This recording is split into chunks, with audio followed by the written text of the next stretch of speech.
I mean, Martin Monhill, there seems to be little doubt that this was a man suffering from severe mental illness. That much is evident in the horrific act that he committed of murdering this innocent girl. But the fact that he had been convicted 14 times and was still allowed to just be freely operating on trains in any way he saw fit to then be potentially able to commit this crime, that is a scandal. I mean, you may not agree with Christopher Rufo's characterisation of it all being a left-wing problem that's created this, but it is a scandal that somebody like that was out free in that mental condition with that number of convictions, isn't it?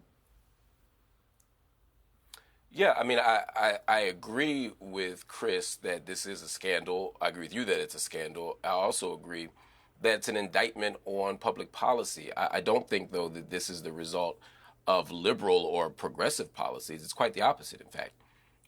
Unfortunately, for decades now, we have divested from mental health resources. We shut down mental institutions, mental homes, mental hospitals.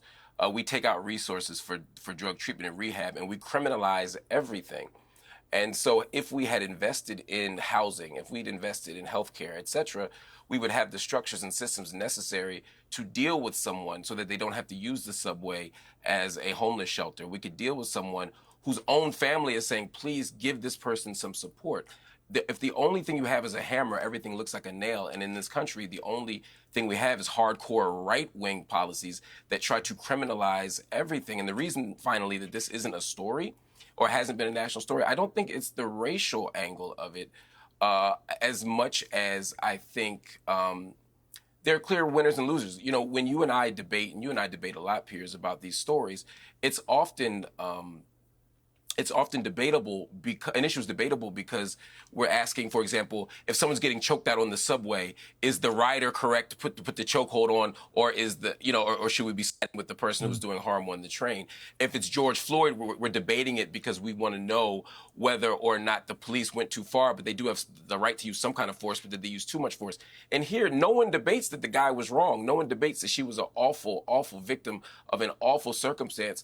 And I think that's why we don't see more conversation about it, because it's not sexy. It's just an awful, terrible story to I feel great sympathy for. Well, it shouldn't have to be sexy, should it? I mean, I would ask you, Mark, you lambasted Charlie Kirk in 2020 online. You said you tweeted nothing about what should happen to the officers who killed George Floyd.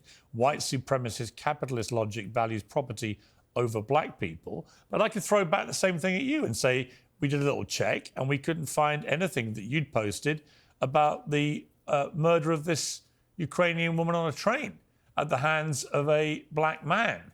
And the criticism would be that, by not saying anything about this, even as it was raging around on social media, you're making a calculated decision that you don't care very much about this. And the critics of you would say that that is a racial calculation you're making, that when it was George Floyd and it was a white policeman who was committing a heinous crime, I make no pretense about that at all. I said it at the time and believe it now. But when it was that way round, then you were absolutely steaming in on anyone who wouldn't share your view about it and wanted to be publicly very clear about that. But on this, it was like it hadn't happened.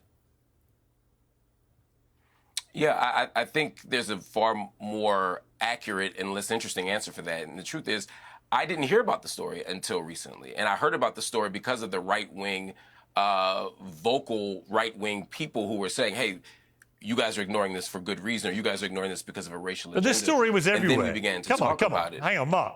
This story was everywhere. You're a journalist. You're a journalist. You're all over everything, right? Yeah. The idea that you weren't aware of it at all for 3 days. Come on. It's me you're talking to.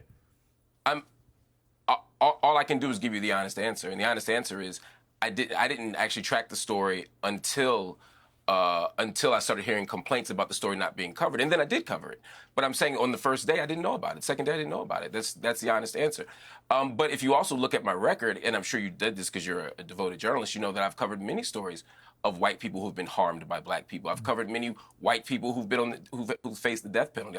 I've covered white people who were shot by police, unarmed white people who were shot by police. But my problem here with this, all right, but Mark, my problem with this story, in the way that it's played out, is that it's so easy and so lazy for people to ignore the story in the mainstream media, as they did for several days, completely ignore it, and then only report it through the prism of all these right-wing headbangers are trying to play the race card with this story, and that's why we're now doing it, which is what they've been doing.